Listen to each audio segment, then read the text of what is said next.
Welcome to another courageous conversation. I am excited about this episode. First of all, I just want to thank everyone who has gone onto the Facebook page and like us there, who have gone onto YouTube and subscribed and liked us there. We're really excited about that. And if you haven't done so, come on, go to Facebook, go to YouTube, subscribe and like Courageous Conversations. Want to give a big shout out to our sponsor today, which is Kickstart Mental Health. We are grateful for the service that they provide within the community, and we are honored that they sponsor Courageous Conversation. Today, I have an exciting guest that I actually love when my guests introduce themselves. So, Desiree is my guest today. Desiree, can you please introduce yourself? Tell the audience who you are. Sure. So I'm Desiree Beck. I am really unsure what to say about myself. Besides, I've worked in the addictions field for about 16 years now. And presently, I have just taken on the role of executive director of a new agency that's being established here in the city of Sault Ste. Marie, which is Willow Addiction Support Services. Awesome. Last night, I'm going to get straight to it. All right. Last night you had a consultation, and I am personally excited. First of all, I want to thank you for your commitment over the years to this type of service. We know our community of Sault Ste. Marie and other communities actually needs this type of service that you're working on right now. But I want to especially thank you for your commitment over a long period of time. How many years have you been in this business? 16. 16. So I could imagine the things that you have seen and the interaction that you would have had. There's a couple of things that you mentioned last night in your consultation that really resonated with me, and I wrote a couple of them: compassion and patience. There was another one that you had. There were 3 things that you talked about. Would you share a little bit around that, compassion, patience, and the value of those in the service that you deliver?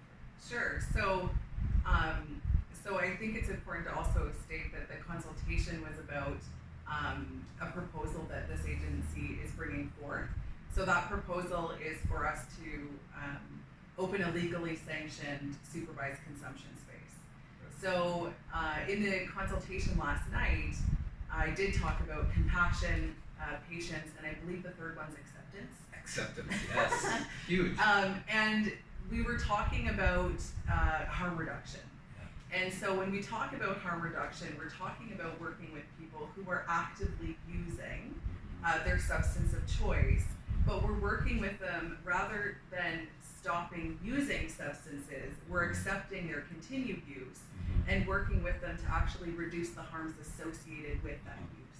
So when you talk about that, the reason that I felt it was so important to talk about patience, acceptance, and compassion is because, one, there's a lot of stigma and discrimination that is associated with people who use drugs. And I think that judgment, because there's really no other way to word that than judgment, comes from an ignorance as to the barriers in that person's life. So we can sit back and we can look at anyone and say, oh, your life from an outside perspective is this, this, and this. But once we get an inside look at that, which is often what harm reduction workers or people who work in the addictions field, they see the interior walls of someone's life and sometimes the obstacles they're facing. Compassion is really going to help us understand that if someone doesn't show up for an appointment, if someone says on Monday, I really want to go to treatment, and then on Friday they're not ready to go yet, they've changed their mind, patience is really required to make sure that we're still standing beside them on their journey, regardless how many stops they have. Right. So we can start and stop as many times as they need to, and that's really where the patience piece comes in. Right. And I think acceptance really speaks to the fact that I have to accept that I have no control over your life, just like you have to accept that you have no control over mine, but we can accept our differences and still choose to work together. So much like people who are using drugs, I can accept that someone is using a drug, and I can still choose to actively go back and support them in whatever their needs are. Powerful. With that being said, I mean, I love those three pieces that you just listed. Still yet, I can imagine the judgment that you still get from the wider community, the people who doesn't really understand, who just sit in a space of judgment instead of getting to that point of at least accepting that these people are where they are and they still need the support like anyone. How does that? Did you have like a lot of pushback from that space, like a lot of judgment from that space still? I mean, in general, yes. So I used to work with this wonderful nurse, and her name's Kathy, and she frequently used to say this line, and it sits with me often. Right. And the line is, "You don't know what you don't know." So from an outside perspective, if we come back to that notion, it's easy to say, I know what's going on in your life, but you don't know what you don't know. Right. So in general, harm reduction, anything that's supporting what's perceived as a continued use of drugs, we face that pushback. We face that judgment. Right. So people who use drugs face the most amount of that judgment. Right. They face it head on in every aspect of their life, whether they're trying to seek employment, whether they're trying to get housing, and even after the fact. And I think this is really an important piece, is we live in a digital world. Right. So if I get arrested today and I'm under the influence and I have substances on me and I go through the court process and that information makes it to the internet, later on, if my life has changed and I'm in a whole different position in my life, we live in the Google world. I can Google whatever I want and find out whatever dirty little secrets I want. And so that judgment's resurfaced and it's put back onto someone even when they're no longer in that position. So people who use drugs face that continued stigma and discrimination throughout the entire journey of their substance use and recovery. You made a couple of good points there. And you talk about the people who are struggling with drugs. Do you have a demographic? Do you find that it's more marginal, people that are marginalized from, when I say marginalized, because I'm black, people might just think that I'm talking black, right? Yeah. But when I say marginalized, I'm talking about a bigger scope than that. Do you find that dominantly is marginalized groups that are in that space? Yes, and I think for a very specific reason. I think that when we because it's society that marginalizes groups of people, whether it's race, religion, it's society that puts that label, that marginalization on people. What we're really doing is we're closing doors and limiting safe spaces. So do I think that it's higher marginalized populations that are accessing supports and services? Absolutely. Because when you are in a position of privilege to live outside of those marginalization walls, then you have the privilege of seeking private treatment that can be happening behind closed doors. There's no public entrance. You can go in long hours. You can pay to go to a private treatment. So yes, absolutely, it's marginalized groups of people that are accessing these services, but I think that's why they're the most important. Right. Because we have to admit as a society that there is a great deal of marginalization that's continuing. It's an ongoing struggle, as you obviously know, because of your own work in the community. You know that these are struggles that are going to be constant and we have to overcome those. So we really have to create these spaces and make them available and open to everyone. Totally get that. Would you say, if you are to compare the challenges that we have in Sudbury, whether it's services, creating safe spaces, or just the sheer volume of the challenge of consumption and stuff like that, how are we line up compared to other cities? I've heard all kind of interesting conversation that we are the worst. That what is your information around that? Because I think that's one of the other things that a lot of people struggle with or are not aware of, right? Yeah. And I'm not a fan of making an assumption. I believe that when you make assumption, it can get you into so much trouble. I like to, go and find out. So, in your field of expertise and experience, how do we line up compared to other So before I worked in the Sioux, I lived and I worked in Ottawa. Right. And so when I worked in that community, that city, obviously the population is much higher. Of course. But the level of substance use is probably on par with what we see here. So Interesting. the same issues are happening here, right? It's not the issues with drugs, with overdose, with death, with this insurmountable amount of loss. They are not unique to Sault Ste. Marie. But what is interesting is that we have the highest numbers per capita. Wow. So what that tells me is that our social gaps are probably much wider than that in a much larger city. So even when you compare to Sudbury, they are more progressive in Sudbury. They have more supportive services compared to us. And I realize we have a lower population, but there's still So why is that? So my thing, as I was explaining to you earlier on, I do a lot of work within the community and stuff like that. Is that based on a denial of society, a refusal for acceptance that this is built? How does those gaps become present? Is that not acknowledging, or as you were saying, accepting that these actual challenges is here? And because to me, I see that in some of the anti-Black racism work that we do, right? You deny for a long period of time that these problems are present, and every time you do that, you build a bigger gap, right? Because then you start, you don't start investing anything into tackling the issue. Is that the similar thing that you would say? Yeah, I think that, and I even made the same comment last night, and I've made it before as well. And I think when it comes to drugs, we've really created this atmosphere around drugs that is that of being good or bad. Right. And so when you hear the messaging about drugs, even when you're a kid, right? So I can remember drug education in school. If you do drugs, you're going to end up on the street. You're going to have to sell your body to purchase those drugs to carry on your addiction. But you and I both know that there are many people who recreationally use drugs. And I think in this day and age, we still live in a society where people are ashamed to talk about their drug use. And that's the problem. I mean, so when you're wondering about our community, I think that people are living in a little bit of an ignorance is bliss bubble, right? Yes. What I don't know can't hurt me. That's right.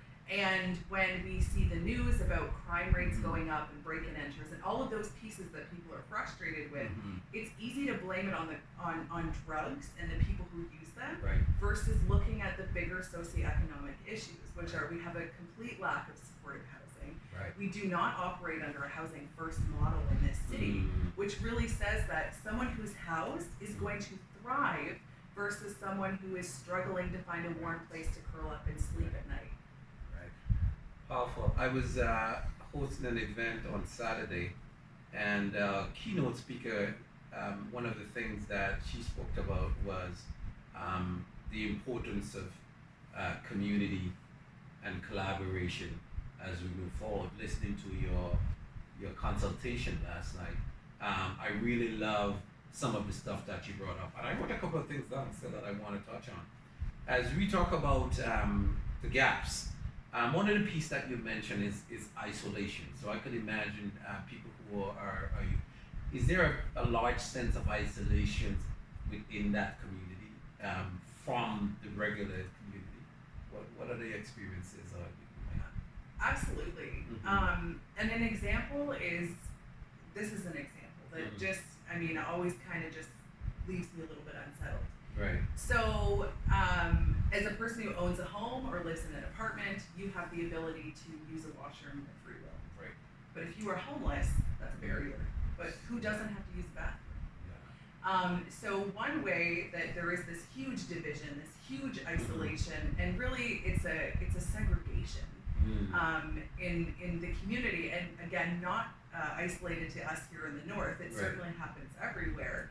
But places of business will have this idea, oh, you use drugs, we don't want you to use our bathroom, without realizing things like, well, but they don't have a bathroom to use. It's not like we have bathrooms on the street for people to use.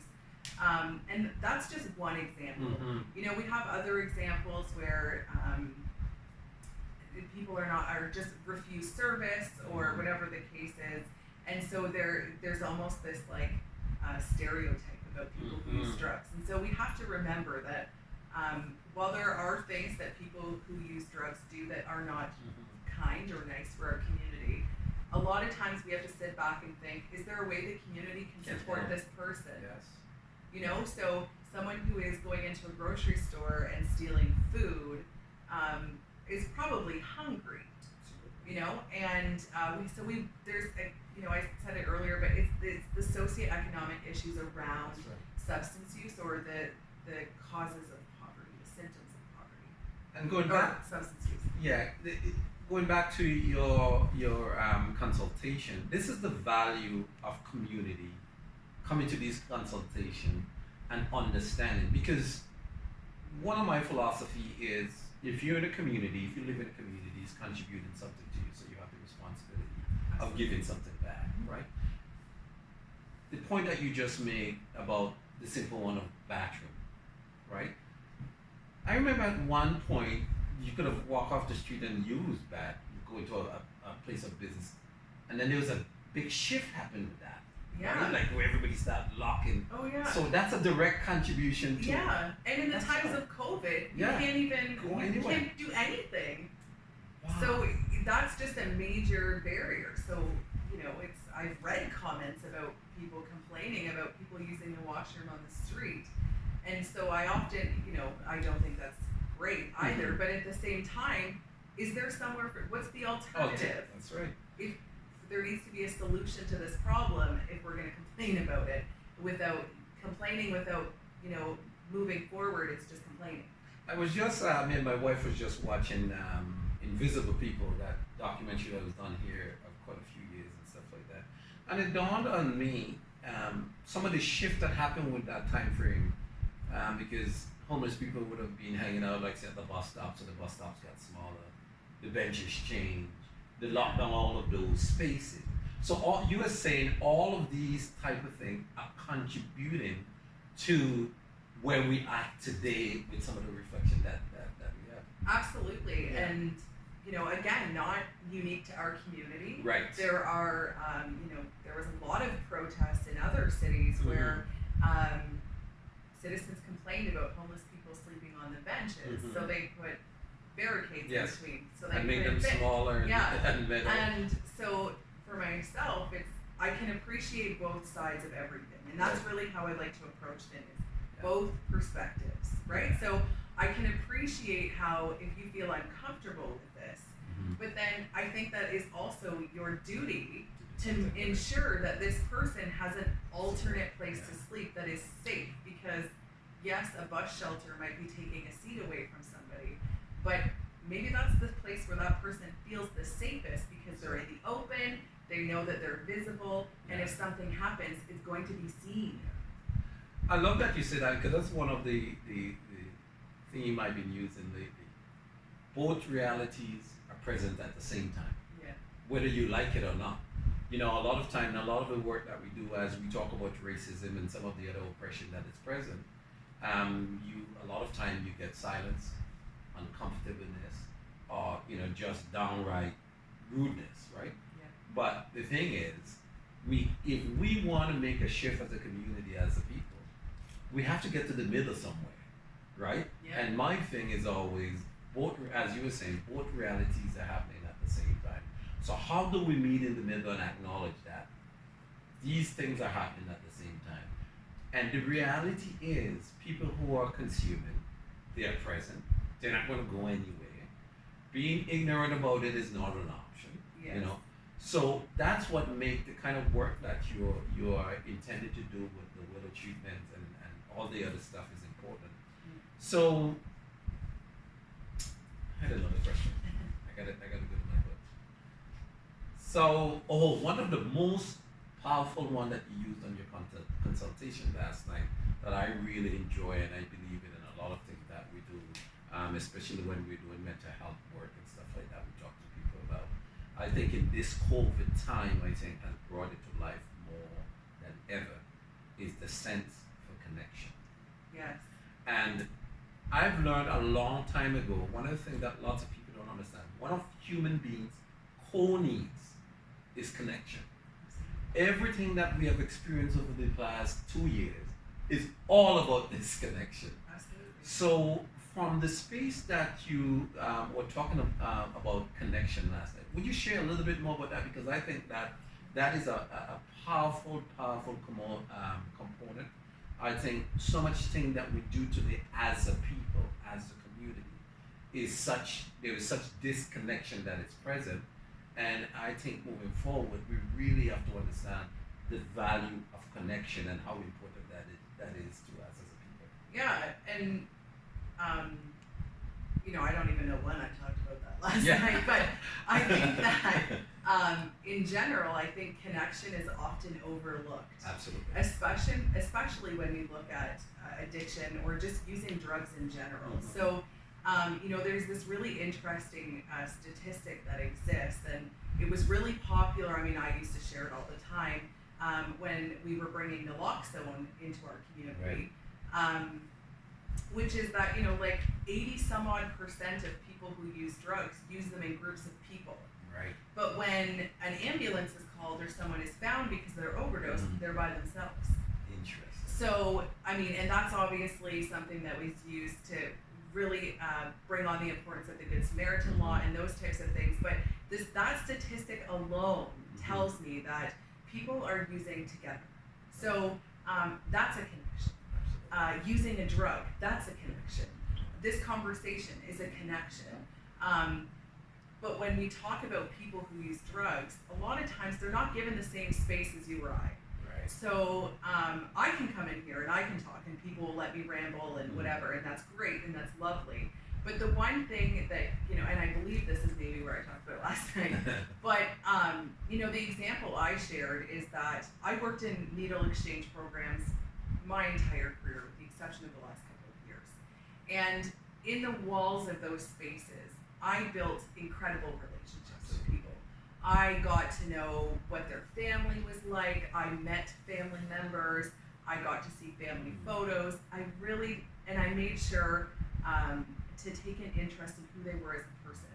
Because if all you know about someone is that they use drugs, you know nothing about them. Right. So I really made sure that I put effort into those relationships. And sometimes people are resistant to that and you really have to back off. And sometimes they're receptive and that's totally fine. But that element of connection, oftentimes, since I don't work in those spaces anymore, I those connections still exist when I see them in public and they want to talk to me or they want to smile or they want to wave. That's a connection. And so when we look at that, that's creating trust. A connection creates a space of the ability to share and ask questions. And so when we're looking at the space that we're trying to create, which is this consumption space, we're really taking this notion of connection and really entrenching it into the idea of, yes, you can come use here, but we're really banking on that connection. We want to make sure that you don't feel lost, that you don't feel like you're the only one, that all of this stigma, all of this discrimination, all of the elements, all of the things against you really fade away here, and that we can help people exactly where they are. And that's what's so beautiful about what you talk about, those three principles, right? Compassion, patience, and acceptance. Because if you interact with people from that space, you eventually are going to build trust, right? Absolutely. I was saying that to my wife this morning. Nobody does business or does anything with anyone who they don't trust. Right. Right. But I think also that it comes down to, I don't introduce myself, oh, hi, my name's Desiree, or I did that the wrong way, rewind. But it's like you don't introduce yourself as what drug you do or what your favorite alcoholic beverage is. Yeah. So why the hell is that the only thing you're focusing on?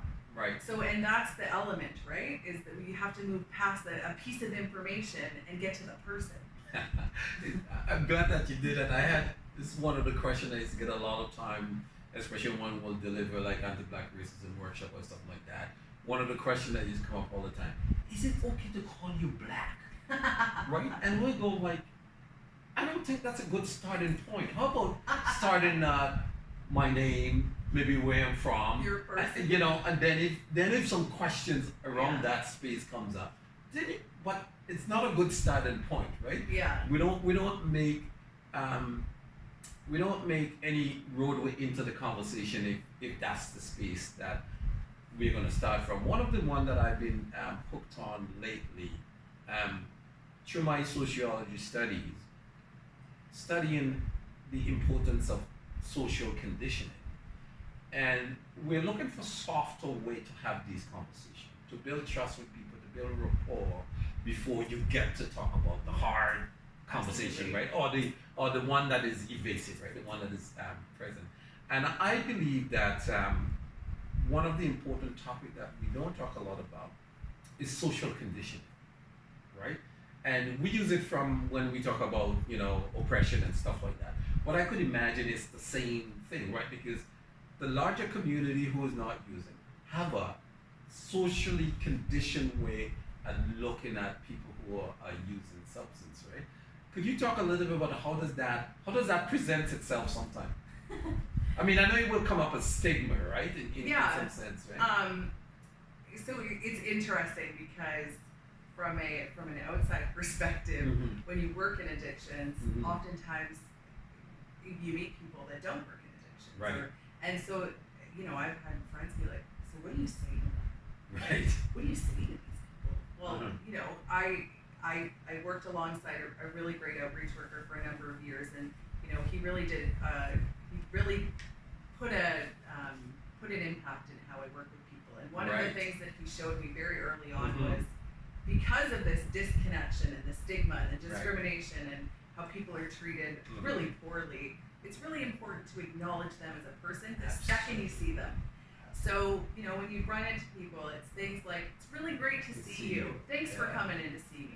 Because if you're a person who uses drugs and everything that you get has a negative connotation, that's how you identify yourself. Absolutely. And so that's a big element of social conditioning that, I've really tried to share that with other people.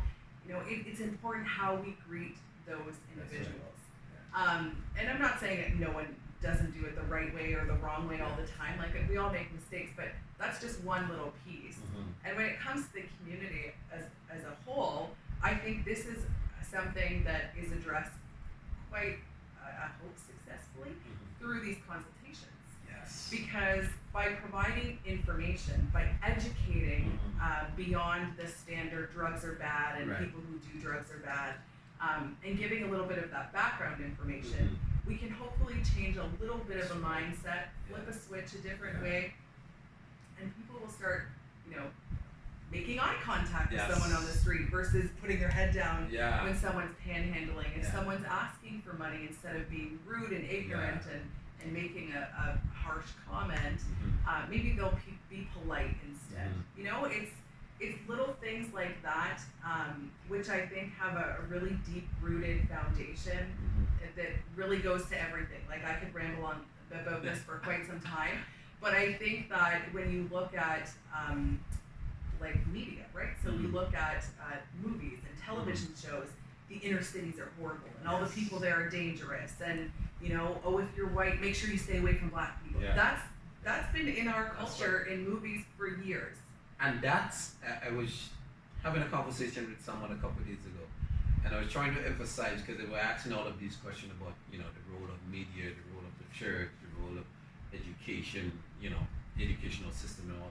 I said, but you also have to understand that those mediums are social conditioning tools. Absolutely. Right? So you use them either way, right? And, I've been a black person, I'm totally aware of how that has been used to portray, the black community.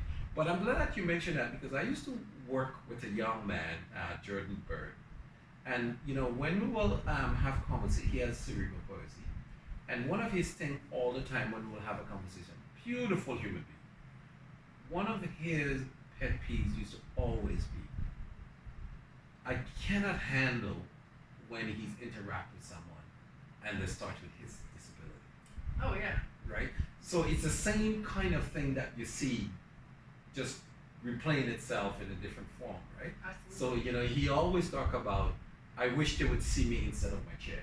Yeah. Right? Yeah. And so it's fascinating as we do a lot of that type of work, and it's interesting to see how people are who are in those positions and handling the stigma that they've been viewed.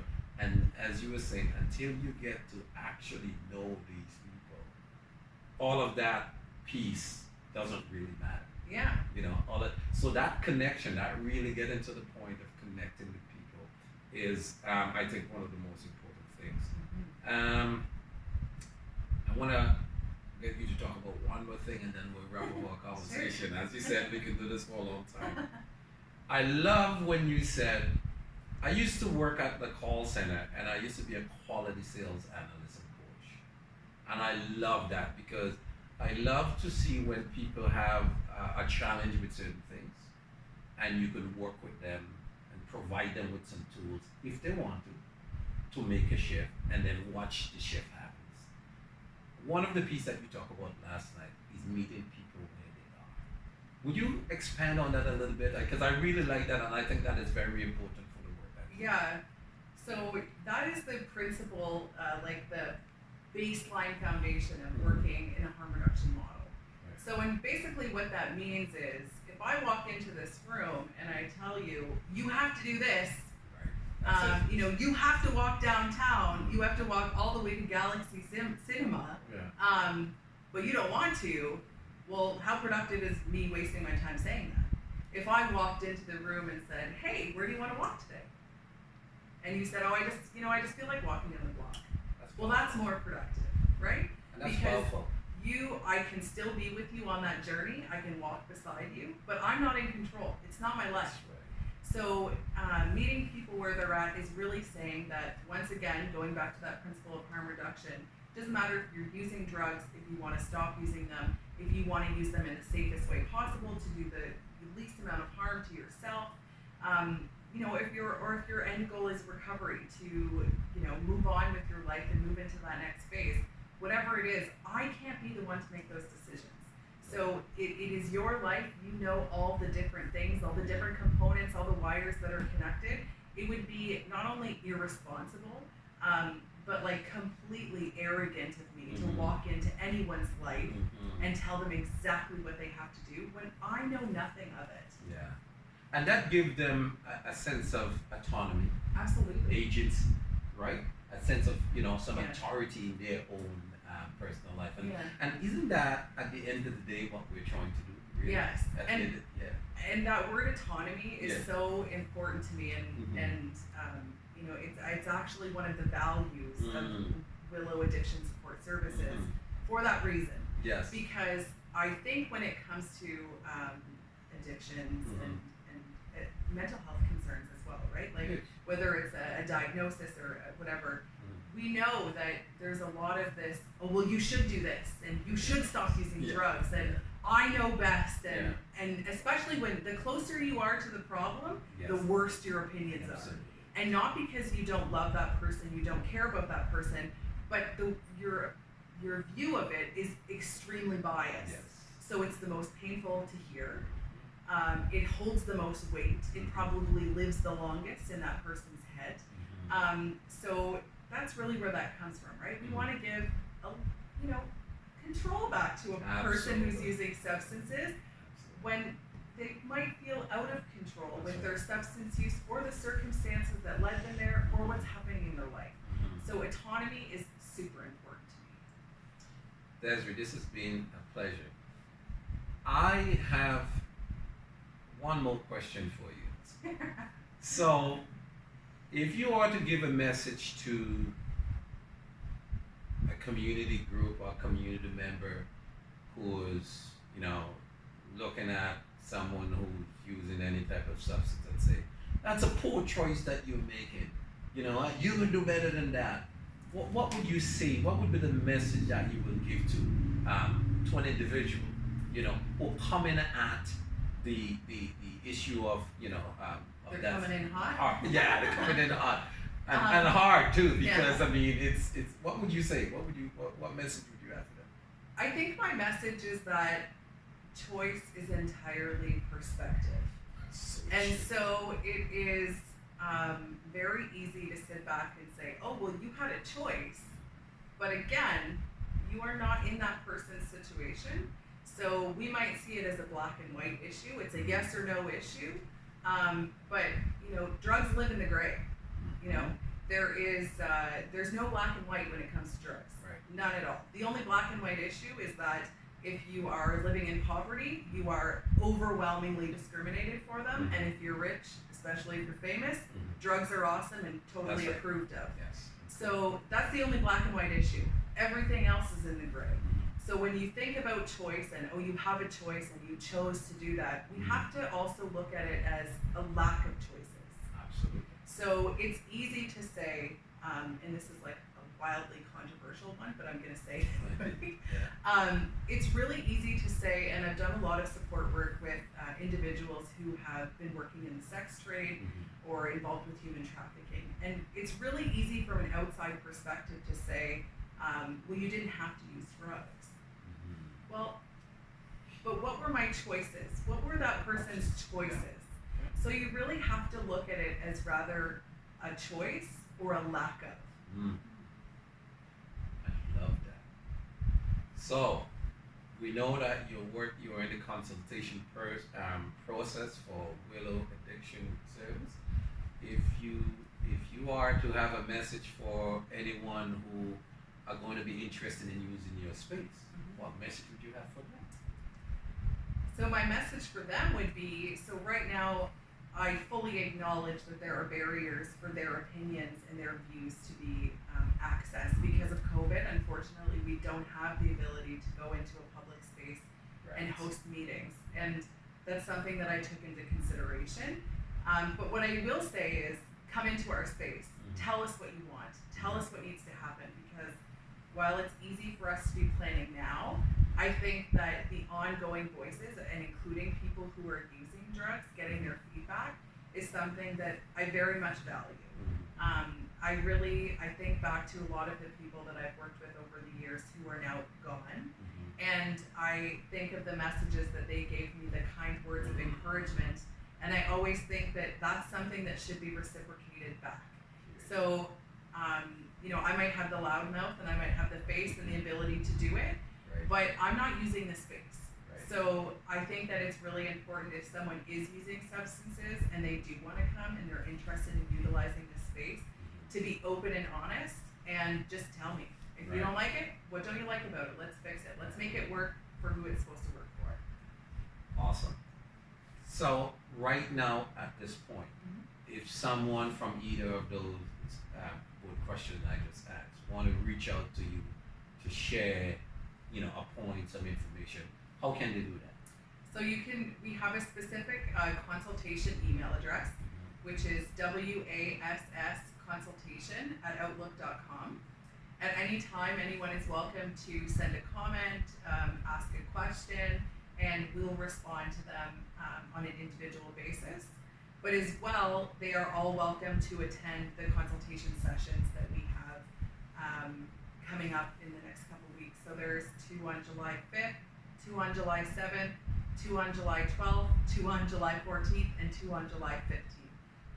And so you're using that email if you want to book to come to one of these sessions. Is that the same email? It's the same one, yes. Okay. So everything that's consultation related is being honed into this one email.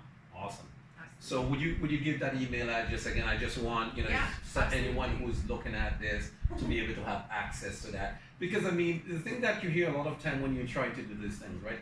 Community would say, "Oh, I never was consulted," or they would say that I never knew this was happening. So I just want you to give it to them one more time so that we know that it was spread. And I think that you release this information on other outlets as well. Yeah, soon today. But as well, there's been a lot. Obviously, this is going to get a lot of media traction because of the nature of what we're doing. Yeah.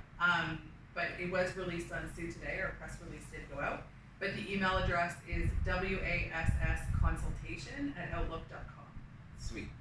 Desiree, thank you so much for being a part of Courageous Conversation. I am excited, and I definitely will invite you back at another point to have another conversation as you go through this process, because I think that it is so needed in our community, and your service.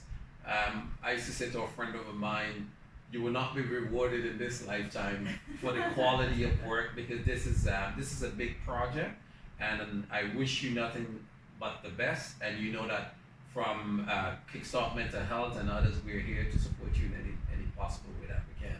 Thank you. I appreciate it. So I want to thank you again. This is the end of another courageous conversation. If you have any comments, feel free to reach me at courageousconversations9@gmail.com. courageousconversations9@gmail.com.